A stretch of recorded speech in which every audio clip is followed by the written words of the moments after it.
Olá, pessoal. Meu nome é Larissa e eu sou membro do Clube Caia Pós. Hoje estamos recebendo aqui o Joel, em Ribeirão Preto. E o Joel é economista pelo INSPER e filósofo pela USP e escreve periodicamente para a Folha de São Paulo e para a revista Exame. Joel, muito obrigada pela presença e pela aceitação do convite para essa entrevista. É um prazer estar aqui. Bom, para conhecer então um pouquinho melhor o Joel, a gente está num contexto de uma entidade liberal, que é o Caia Pós, da realização de um evento sobre liberalismo, o ECFL Brasil. Você se recorda em que momento e de que forma o liberalismo apareceu na sua vida? Olha, eu consigo lembrar muito bem de que desde o ensino médio eu já tinha uma posição mais liberal do que a grande parte dos meus colegas. Na aula de geografia, de história, discutindo, eu já... Isso de casa, acho, uma formação que eu recebi do meu pai, tudo já era um pouco mais liberal. Mas quando eu fui realmente ler autores liberais, foi na faculdade. Eu entrei na faculdade de economia e, ao mesmo tempo, eu descobri autores, por exemplo, da escola austríaca de economia, que eu passei a ler, não era nem dado pela faculdade, sabe? É algo que eu descobri meio que ao mesmo tempo, um pouco graças também às redes sociais que estavam sendo criadas ali. O Orkut, uma das primeiras grandes redes sociais, foi um caminho ali para eu chegar no Austrian Economics, né, economia austríaca, e chegar nos autores. Então foi isso, foi uma descoberta muito individual, assim. Eu tinha amigos que estavam também lendo as mesmas coisas até.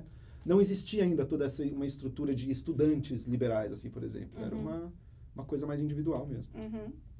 E qual que foi o grande incentivo para que você escolhesse estudar as duas áreas que foram economia e filosofia? De qual delas você acredita que tirou o maior proveito? Eu acho que acho que o meu interesse tem muito a ver com as duas, que está estudando o ser humano, sabe? O que é o homem, como é que é a sociedade humana, como é que a sociedade humana se organiza. A economia se preocupa com isso, né? E a filosofia, então, nem se fala. Acho que esse sempre foi meu interesse.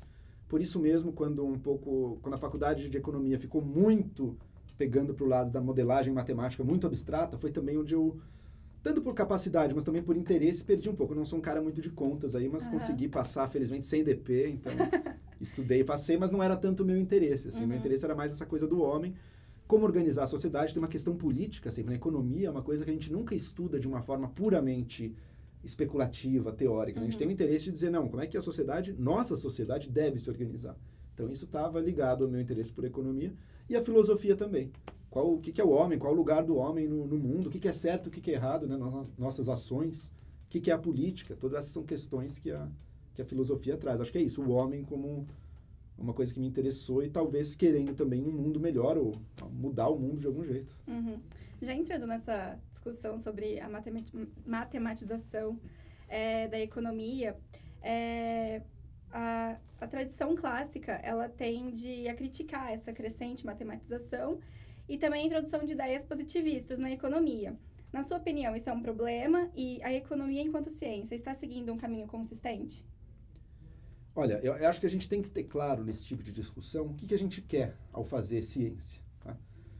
Se nosso objetivo, por exemplo, é prever como a realidade vai se comportar daqui a alguns meses, qual vai ser a taxa de câmbio? Será que o PIB vai crescer esse ano? Quanto vai ser a inflação? Para isso, são números, né? Você vai ter que matematizar aqui. Tá? Para entender um processo complexo, às vezes isso ajuda muito se você simplificar ele em alguns pressupostos, conseguir dar número para isso, matematizar isso e poder daí ter um modelo que te ajuda aplicado a entender melhor uma coisa na realidade, a prever principalmente alguma coisa na realidade. Então acho que não cabe falar de um caminho errado da ciência, mas o que eu acho é que muita gente se interessa por algo que não é isso. Muita gente se interessa por entender como funciona o mercado, isso é uma coisa, e daí não é modelos matemáticos que estão em jogo, aí você tem um entendimento do processo causal do mercado, algo que os economistas chamam de intuição econômica, saber, olha, por que se eu emito mais moeda, os preços sobem? Tá? Isso foi uma descoberta da economia muito anterior à própria matematização pesada dela. Nem existiam séries de preço ainda para eles estudarem, mas eles conseguiram concluir isso. Tá? E acho que muito do interesse das pessoas está aí e mais. Nos debates de políticas públicas, na maior parte das vezes, o que está em jogo é esse entendimento mais causal e verbal da economia, essa chamada intuição econômica. Tá? O que vai acontecer se a gente, sei lá, os Estados Unidos passou um programa de seguro de saúde para toda a população, tá? E algumas pessoas têm que pagar por ele. O que vai acontecer se a gente obrigar as pessoas a fazer isso? O que aconteceria se a gente desse a liberdade para as pessoas? É uma discussão que quer ter esse entendimento verbal. A modelagem matemática pode ajudar em muitas coisas aí, mas a discussão vai ter que voltar para esse nível em algum momento. tá? Um nível que faz sentido para as pessoas, inclusive para as pessoas que definem o que vai ser feito e o que não vai ser feito, que não são os acadêmicos. Para você, qual é o maior pensador liberal no momento e quais são os grandes nomes da liberdade no Brasil? Tá. Bom, eu não distingo tanto entre pensadores liberais ou não liberais, ou de esquerda ou de direita. Assim, eu leio pessoas que me interessam. Tá? Num campo mais internacional, eu posso citar para você, por exemplo, a economista Deirdre McCloskey. Acho que ela tem um trabalho que une humanidades, história, consciência econômica. Isso eu acho que ela cria algo muito rico, assim, ética também, sabe? Então cria uma coisa, te ajuda a pensar realmente os rumos da sociedade, o caminho da história e tudo. Acho que ela é muito, muito rica. Eu gosto também de economista mesmo, por exemplo, eu leio muito Paul Krugman, alguém mais associado aí ao que seria uma esquerda, mas acho que ele tem uma argumentação muito sólida sempre, está na mídia sempre, né, semanalmente escrevendo ali no New York Times, e recomendo, assim, quem se interessa pelos temas, ainda que se for para discordar, que leia o Krugman também, porque ele tem um Nobel de Economia, né, não é qualquer um, e tem argumentações muito sólidas e sérias aí sobre os temas do momento. Pensando no Brasil, a gente tem muitos pensadores muito interessantes aqui no Brasil. Eu, por exemplo, acabei de ler o livro de coletânea de artigos do Delfim Neto, também economista, aí, passou por tantos governos, aí, aconselhando tantos governantes, sempre com uma opinião muito própria dele. Quando você vê os artigos dele ao longo do tempo, você vê o pensamento dele, na minha opinião, um pensamento muito responsável. Você tem o Eduardo Gianetti, meu pai, por sinal, que também tem uma obra filosófica, também de debate dos temas contemporâneos, que eu acho que é muito importante para o momento atual que o Brasil vive. E na Folha, eu gosto de ler muito o Hélio Schwartzman, por exemplo, alguém que une também o entendimento da ciência, da sociedade e traz essa percepção. E você tem pessoas com um perfil mais acadêmico, mas com uma obra muito profunda também. Aqui, por exemplo, você tem o Fábio Barbieri, né, outro grande pensador, economista, liberal aqui do Brasil também. E é isso, eu tento ler de muitas fontes, no fundo, sabe? Para mim é difícil dizer um campeão meu, quem que é meu grande ídolo, assim. No passado, tem um economista que me marcou muito, era o Ludwig von Mises, esse economista austríaco, mas também não acho que é legal você fechar suas referências, sabe, num autor ou numa escola que você acha que é a melhor, assim. Então, estou sempre buscando referências diversas. E comentando um pouco agora sobre o cenário político atual, recentemente nós tivemos a prisão do ex-presidente Lula. Foi o primeiro ex-presidente da história a ser preso por um crime comum. Tendo em vista o apelo popular em relação à imagem do Lula, a esquerda, de maneira geral, sai enfraquecida após a prisão? Sai muito enfraquecida, especialmente a esquerda mais ideológica. Porque se revelou que essa esquerda ideológica brasileira, mais radical, que se associa mais à cor vermelha e tudo, o que ela tinha de ideias ou de projeto? Nada. A única coisa que ela tinha é o próprio Lula. Está muito empobrecida na discussão. Agora está com pautas totalmente reativas. Outro dia eu vi que esse Guilherme Boulos, candidato do PSOL, ele ia participar de um ato lá na USP de São Paulo contra a direita. Esse era um mote deles. Não tem nada nem para propor, assim, sabe? É contra a direita, porque estão totalmente esvaziados, assim. Isso não quer dizer que forças políticas de esquerda não tenham força, porque muita gente vota neles. Mas essa esquerda mais ideológica, mais aguerrida, mais radical, essa eu acho que está completamente perdida no momento. E tá vendo que ela é insignificante também, né? Muita gente no Brasil gosta do Lula e votaria no Lula se ele fosse candidato, por exemplo. Só que pouquíssimas pessoas aderiram a essa mitologia do Lula como grande mártir, o Lula como perseguido, um golpe que está mirando o Lula e o PT. Quem acredita nisso é uma pequena minoria. E essa acho que está se vendo cada vez mais desesperada, isolada, porque o povo não está com eles, prendeu o Lula. Quem que foi? Pelo que falavam, a gente já está em guerra civil agora. Né? Quem que foi para a rua? Ninguém está nem aí. Ninguém está nem aí. Mas uma pequena minoria vivendo numa sua própria bolha, no seu próprio castelinho, essa eu acho que está em maus lençóis. Mas não as grandes forças políticas e nomes públicos de esquerda, esses não. Esses que são capazes de dialogar com mais gente, que tem uma máquina partidária e tudo, isso vai continuar existindo. Nas eleições de 2018, há uma série de candidatos que se colocam como liberais. Alguns destes, inclusive, acusados de defender essas bandeiras de forma oportunista. Você acredita que as pautas liberais chegaram para ficar no processo político ou é apenas algo passageiro? Eu acho que sempre vai e volta. Em muitos momentos da história do Brasil, a gente teve esse surgimento também de bandeiras liberais, tá? Mas acho que são coisas importantes, porque vem momentos para tocar e defender reformas importantes que o Brasil precisa, tá? Mas eu não acredito que o Brasil tenha espaço, acho que nunca teve e ainda hoje não tem. Hoje em dia o liberalismo, enquanto ideologia, é muito maior no Brasil do que já foi por muito tempo, assim, sabe? Acho que esse movimento liberal, libertário que a gente vê surgir entre jovens, muita gente, acho que isso é algo relevante. Mas ele não tem força e tamanho para eleger representantes em larga escala, e muito menos em eleições majoritárias, de presidente, de governador. Então, acho que como bandeira pura, o liberalismo não tem muito um espaço grande no Brasil. Talvez para alguns deputados, para ter o ponto A. Mas enquanto uma percepção mais abrangente, que traz pautas importantes para o Brasil, daí sim, daí pensadores, economistas, filósofos, sociólogos com uma cabeça mais liberal contribuem muito para o debate para botar toda a política nessa direção. Desde a esquerda até a direita, caminhando numa direção mais liberal. Uhum. Isso é o que a gente está observando agora e, para mim, um lado muito positivo disso vai ser que, se tudo der certo, e nada garante que vai, mas a gente vai ter quem vai ser eleito neste ano e se tornar presidente ano que vem, será alguém, por exemplo, que entende as importâncias de reformas que estão em jogo aí no Brasil. E isso vai ser essencial para o nosso futuro. Uhum. Uma parcela do debate político defende a tese de que o impeachment da ex-presidente Dilma foi um golpe de Estado. Ou, no mínimo, se deu sob critérios nebulosos. Você cede em algum grau a esse discurso e você tem medo de estar do lado errado da história? Eu não cedo de forma alguma esse discurso, acho que ele está totalmente equivocado. Tá? O impeachment, veja, para ser válido, ele precisa ter ele tem dois lados ali. Uma questão jurídica, foi cometido um crime de responsabilidade? A presidente fez isso? Fez. E acho que ninguém duvida que as pedaladas fiscais, que acabaram gerando o rombo que a gente viu, que era muito maior do que o imaginado, romperam totalmente com a lei de responsabilidade. Então, o governo...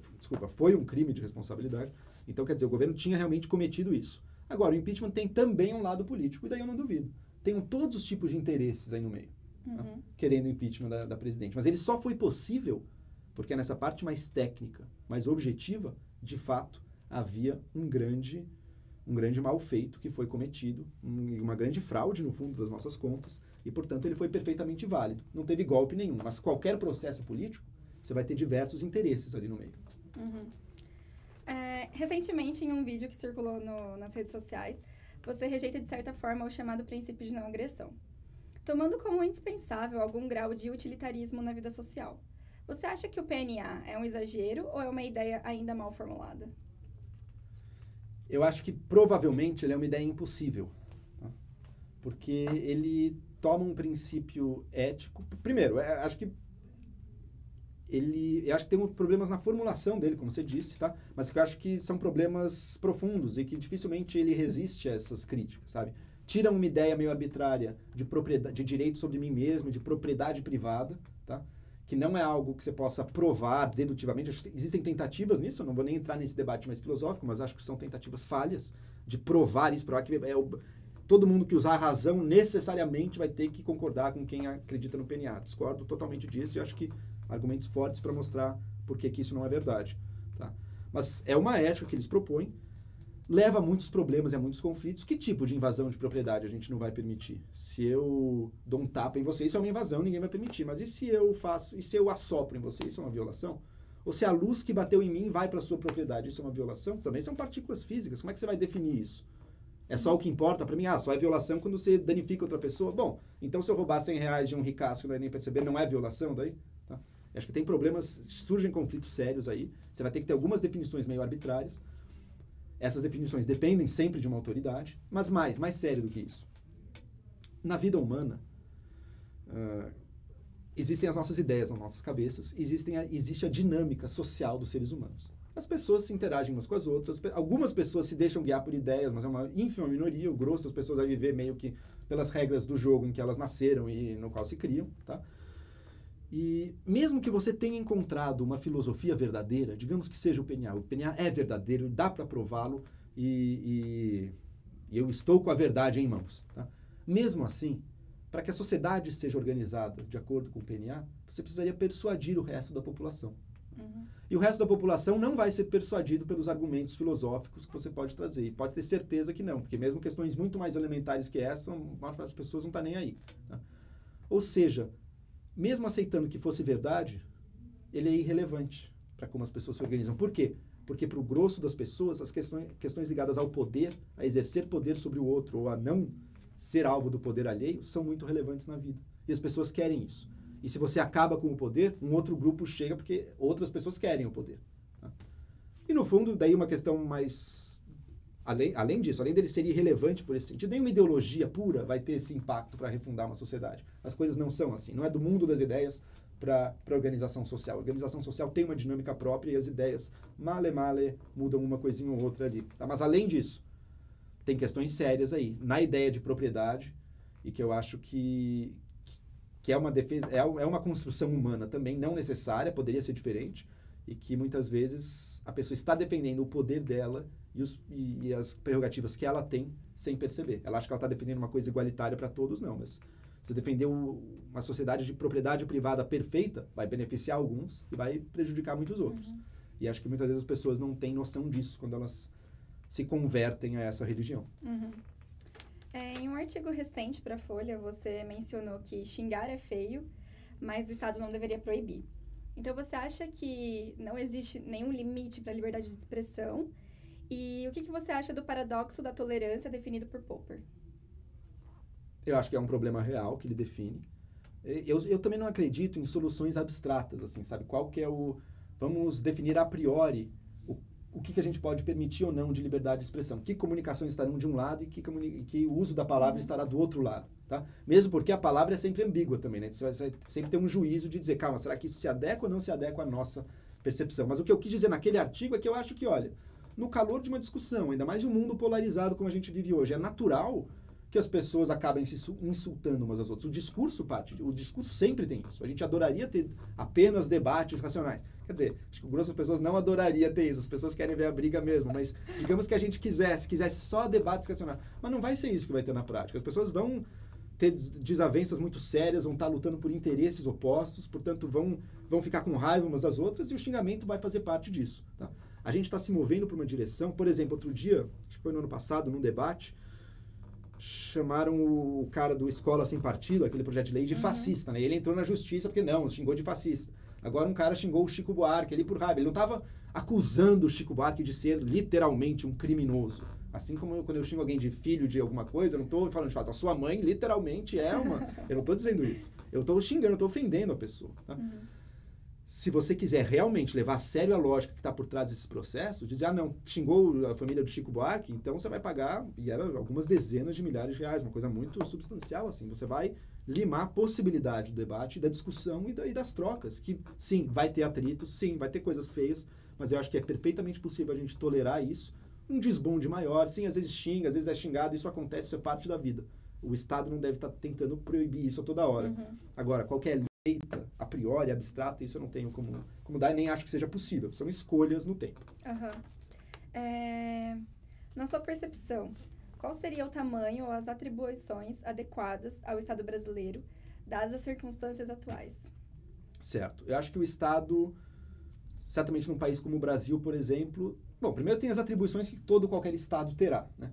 Por exemplo, vai ter que ter a supremacia dos meios de violência na sociedade. Se ele não tiver isso, ele não impõe nada, fica à mercê dos outros. A gente pode achar o Estado ruim, eu acho o Estado ruim, mas pense, se as armas do Estado brasileiro desaparecessem de hoje para amanhã, exército, polícia, não tivesse mais nada disso, a gente viveria na paz e na harmonia de uma ordem de anarquistas pacíficos e respeitadores uns dos outros, ou a gente veria gangues e poderes externos tomando esse espaço imediatamente? A resposta é óbvia, né? Então, quer dizer, o Estado vai precisar preservar isso. Então, a gente começa por aí. Se é Estado, vai ter que ter isso, vai ter que ter essa supremacia, ou monopólio, ou pelo menos uma supremacia muito clara dos meios de violência.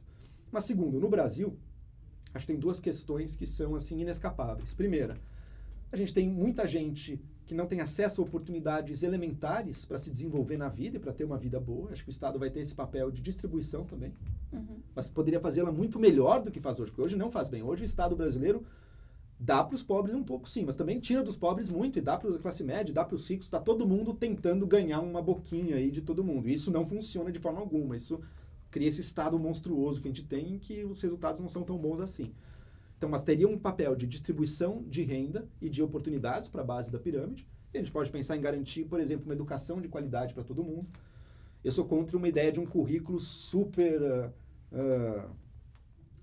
agigantado, que inclua filosofia, sociologia, um monte de matérias e que claro, uma formação boa, acho que a pessoa vai passar por aquilo. Mas acho que o Estado tem que garantir o elementar. Olha, vamos garantir que todo jovem brasileiro aprendeu a ler e escrever direito, aprendeu a usar o ferramental matemático direito, para daí sim poder aprender outras coisas. Acho que o Estado poderia estar mais forte nisso. Tá? e dar mais liberdade para o resto. Deu o básico, então deixa as pessoas terem mais liberdade para formar outros currículos também aí com esse ferramental. E por fim, acho que tem a questão ambiental também. Uma questão que envolve ações de indivíduos beneficiando a si mesmos, às vezes gerando prejuízos coletivos. Isso você vai ter que, de alguma maneira, lidar com isso. E o Brasil não é só mais um país. O meio ambiente já afeta todos os países. Mas o Brasil não é só mais um país nisso. O Brasil é um país, um dos, se não o país com o maior ativo ambiental do mundo. Tá? Veja quanto da Amazônia está no nosso território, veja quanto de água doce a gente tem no nosso território. Tá? Ou seja, a gente tem, veja a biodiversidade do nosso território, a gente tem muitas coisas aí que são um valor imenso, que se a gente não fizer nada, a gente pode jogá-las fora em troca de um lucro de curto prazo, mas que não vai gerar desenvolvimento, não vai gerar melhora sustentável da qualidade de vida, e que são coisas que, do ponto de vista das nações, podem nos ajudar a ter um papel de destaque no futuro. Então, acho que a gente tem que olhar para isso com muita seriedade. Pô, Joel, mas você não é liberal, então o Estado vai fazer tudo? Olha, mas isso que eu estou falando não é tanto assim. Eu poderia falar de saúde também, óbvio que vai ter que pensar na saúde e tudo mais, mas mesmo aceitando tudo isso, tem muito espaço para diminuir a intervenção do Estado brasileiro, em tanto que ele prejudica empreendedores, tanto que ele dificulta gerar valor, fazer negócios no país, nos impostos, que eles são muitos, e além de tudo, um monte de impostos de uma forma complexa, gerando um peso morto assim, gigantesco na sociedade. Estado que tenta ser empresário, né, dando subsídios para grandes empresas, isenção de impostos, tudo mais. Tem muita coisa para diminuir aí. Tá? Mas mantendo algumas atribuições que provavelmente o Estado vai ter algum papel nelas. Falei de educação. Não quero dizer que necessariamente o Estado vai ser o dono e quem toca a escolinha. Mas provavelmente ele vai ter que ter um papel para garantir que as pessoas tenham acesso a esse valor fundamental da sociedade. Agora, mudando um pouco as perguntas, de maneira semelhante ao que aconteceu na Catalunha, qual a sua opinião acerca do separatismo de maneira geral?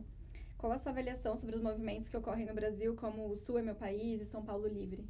Tá, primeiro eu vou falar do separatismo de maneira geral. Okay. Eu acho que o separatismo de maneira geral, ele apresenta um debate riquíssimo para o mundo, que é, a gente consegue fragmentar essa autoridade, esse poder do Estado? Porque se a gente conseguir, olha que interessante, a gente pode ter mais experiências acontecendo. A gente pode ter diferentes políticas sendo adotadas em diferentes lugares. A gente pode ter uma concorrência maior entre estados, as pessoas escolhendo mais onde querem morar, e os estados obrigados a ser mais eficientes. Tá? Porque um grande estado, ele pode arcar com uma grande ineficiência também. Um estado de um território de uma população menor, pequenos erros dele vão gerar efeitos muito grandes para essa população. Então ele vai ter que tentar ser sempre mais eficiente e bolar leis melhores. Então isso eu acho interessante. Por outro lado, há outras questões geopolíticas que dificultam um pouco uma fragmentação muito grande. Tá? De alguma maneira, estados centralizados de grandes territórios vão ter um poder até militar no mundo e que jamais vai deixar de ser importante, vai ser sempre ser importante, que nos fazem crer que talvez a descentralização radical do separatismo não seja tão simples assim. Tá? Mas, com relação à Europa, por exemplo, acho que tem coisas muito interessantes ali, porque são culturas também, culturas diferentes dentro de uma mesma nação. Né? Ao longo dos séculos, as monarquias europeias centralizaram seus territórios, abolindo línguas diferentes, abolindo culturas diferentes, e hoje em dia essas culturas lutam aí para se afirmar e ter a sua unidade nacional.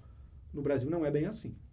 No Brasil esse processo histórico é diferente, por isso que eu acho também que esses movimentos separatistas brasileiros têm uma expressividade quase nula, são muito pouco relevantes do ponto de vista da população, tá? Muito diferente de uma Catalunha, na Espanha, por exemplo. E muitas vezes, infelizmente, isso também na Europa, mas aqui também, infelizmente, também vem marcados por questões de xenofobia, de racismo, que eu acho que são muito negativas e que, pelo contrário, o Brasil, essa grande nação, está longe de estar perfeita nesses temas. Tem muito racismo, tem muito preconceito regional, tem tudo isso. Mas também soube promover uma certa união e uma certa mistura, que são lições para o resto do mundo. E eu acho que no separatismo correria o risco de perder. Então, hoje em dia, eu não vejo sentido nenhum no separatismo. Onde existe um pouquinho mais de sentimento separatista é no Rio Grande do Sul. Ali existe realmente, talvez, uma cultura um pouquinho que sempre se viu como um pouquinho mais independente do resto. Mas mesmo ali está muito integrado ao Brasil. Acho que para os brasileiros, a identidade que fala mais alta é sempre a de brasileiro, e não a da região que ele ocupa. Sei lá, São Paulo. Às vezes a gente fala, São Paulo contra o resto, tudo, mas acho que antes de tudo a gente se vê como brasileiros e, portanto, não tem sentido você botar o separatismo aí. Muitas pessoas defendem que as universidades públicas têm um modelo injusto que acaba por privilegiar os mais ricos em detrimento dos mais pobres. Qual a sua opinião sobre isso? E você acha que há um modelo ideal para lidar com isso? Existe uma injustiça real, aí a gente está falando de uma injustiça real, que é a seguinte: a renda média de quem faz universidade federal no Brasil, ou outras públicas, como o USP e tudo mais, é maior do que a renda média de quem faz faculdades privadas. E o grosso do ensino superior brasileiro é privado, né? Não está nas federais, o grosso é privado. E é ainda maior do que a renda média daqueles que nem entraram em universidade nenhuma e que vão trabalhar depois do ensino médio. Tá? Ou seja, por serem gratuitas, a sociedade e as pessoas que não estão nas universidades públicas estão subsidiando aquelas que estão e que, em média, precisam menos. Tá? Portanto, isso precisa acabar. Como é que a gente acaba com isso? Acho que tem uma fórmula muito simples. Tá? Quem pode pagar, deve pagar, e ninguém perde vaga por não poder pagar. Essa é a lógica. Agora, uma família que pagou o ensino privado caro para os seus filhos no ensino médio, pagou o cursinho caro depois para eles entrarem numa boa faculdade, justo no momento mais caro da educação deles, não vai contribuir com nada e vai ser sustentado pelo resto do país que não está tendo acesso àquilo, isso não é justo. Isso tem que mudar e isso tem interferências reais nos orçamentos que as faculdades têm à sua disposição. Outras coisas também, podemos pensar, olha como a faculdade é usada como estacionamento de carro, né? Isso na USP lá de São Paulo, assim, é grande estacionamento de carro nas ruas. Quem tem carro, por que você está sendo subsidiado dessa maneira? Será que eu não pagaria o estacionamento? É uma questão. Então, quer dizer, são questões relevantes que levam a isso. Não sei se existe um modelo ideal. Eu gosto do modelo americano e inglês, que é o seguinte: no fundo, todo mundo pode receber uma bolsa para estudar, mas é esperado que você depois, se conseguir um bom emprego, vá pagando aquela bolsa. Porque daí o seu estudo, o pagamento dele vai financiar a pessoa que vai vir depois. Isso é um modelo muito mais sustentável. Aqui, em geral, as pessoas têm a cabeça mais de que o Estado vai pagar a sua educação e você nunca vai pagá-la de volta mesmo. Eu defendo que se a pessoa tiver condições no futuro, se aquela educação proveu a ela realmente um aumento de renda, então que ela pague de volta aquilo que ela pegou, porque o gasto que se teve com ela, o investimento que foi feito nela, retorne esse investimento para que aquilo seja sustentável no tempo. E é um modelo, Inglaterra e Estados Unidos que usam esse modelo, são também, inegavelmente, os países com a melhor vida universitária e centros universitários do mundo. São onde se produz mais ciência, onde tem mais condições. Imposto é roubo? Uma boa pergunta. Eu vou surpreender vocês nessa. Porque, veja só, o que é roubo? Eu não sou um libertário do PNA, como eu já disse aqui. O que é roubo? Vamos dizer que eu acho que uma definição boa de roubo, de senso comum, é você tirar algo que, para todos os efeitos, na visão da sociedade, pertence a uma pessoa. Tá? Então, se eu roubo o seu carro, se eu tiro, porque eu estou tirando algo que todo mundo via como sendo seu e você considerava seu, e pego para mim. Nesse sentido, a cobrança de impostos é um roubo? Sim, ela é um roubo. Eu produzi algo, eu ganhei um salário, por exemplo, e daí vem o Estado e diz, você vai me dar uma parte desse salário. Talvez você não queira, mas você vai me dar. E não sei se é importante, se não é importante, se é bem usado, se é mal usado, isso não vem nem ao caso, eu estou tirando contra a sua vontade. Então é um roubo. Mas, talvez o roubo seja necessário para a organização social. Tem gente que diz que o Estado é uma gangue de criminosos. Em certo sentido, isso é verdade, porque eles estão controlando os meios de violência e usando eles para sustentar esse sistema. Mas será que existe um mundo sem alguém fazendo isso? Será que a alternativa não é entre esta gangue aqui, que tenta se organizar em leis, que tem um sistema de eleger os novos líderes dela, tirados da população, que podem ser tirados ou de modo pacífico, que usam as suas armas de acordo com regras pré-estabelecidas, com muita imperfeição. A gente sabe como o Estado brasileiro, por exemplo, viola direitos de pessoas pobres, por exemplo, o tempo inteiro. Mas que pelo menos se pauta nisso como um ideal e que tenta, na prática, ir melhorando nessa direção. Tá? Se você tirar isso, o que você vai ter de novo? Não vai ser todos convivendo em paz, cada um com a sua linda propriedade. Vai ser roubo generalizado, sem controle, com gangues de criminosos que também impõem um código de leis, mas um código de leis muito mais desumano e deletério para a liberdade individual do que os que a gente tem hoje em dia. E, portanto, sim, imposto é roubo, mas roubo é uma parte da vida em sociedade. E para finalizar agora, Joel, a liberdade tem futuro no Brasil?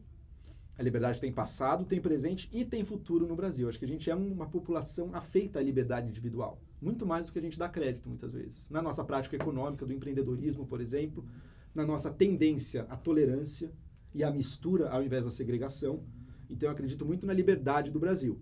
Não necessariamente no liberalismo enquanto ideologia que vence na política. Tá? Bem menos. mas a liberdade como uma preocupação constante do Brasil e algo que sempre tem que ser trazido de volta, acredito totalmente. Por isso, libertários do meu Brasil, vocês que são contra a política, que são contra tudo, pensem nisso. Se vocês não trouxerem liberdade, os outros não vão trazer.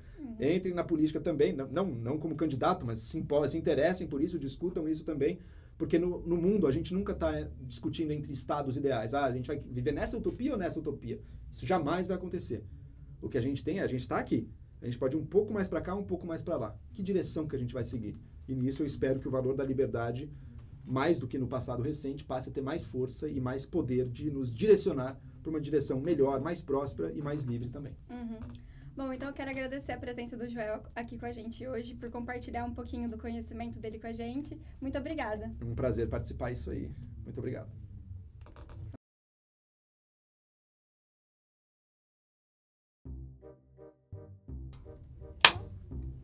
Olá, pessoal. Meu nome... Ah, tá bom. Achei que era bater a teclinha e começar. Quem que eu gosto de ler muito hoje em dia? Eu posso pensar, por exemplo... Não, peraí, pessoal, eu tenho que pensar nessa.